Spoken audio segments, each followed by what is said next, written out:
Privé de Heiva, mais pas de marche sur le feu. Les amateurs sont comblés. La cérémonie orchestrée par Raymond Graff a lieu ce soir à Punaouia. L'histoire raconte que c'est ainsi que les aliments étaient cuits pour être conservés durant la période de disette.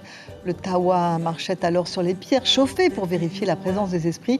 Désormais, la cérémonie est plus populaire. Des centaines de personnes viennent y assister chaque année.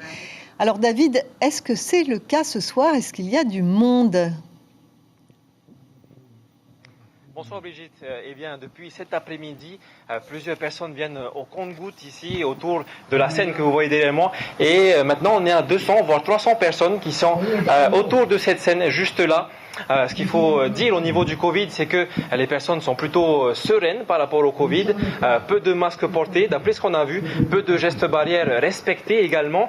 Alors, au niveau de la cérémonie, il faut savoir que c'est la 79e édition cette année, une cérémonie qui est orchestrée par Raymond Graff, vous l'avez dit, depuis déjà plusieurs décennies. Cette année, il est secondé par une soixantaine de ses disciples. Au niveau du programme, on a eu des danse incantatoire déjà depuis une demi-heure. Là, il y a eu la sanctification des pierres chaudes et le sorcier Raymond Graff va se mettre à marcher sur les pierres chaudes en premier dans quelques instants. Il sera suivi par ses disciples et ensuite par le public qui viendra ensuite le suivre.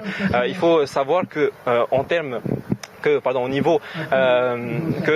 qu'il faut savoir que les femmes enceintes ne peuvent pas marcher sur les pierres chaudes et que également les personnes alcoolisées non plus.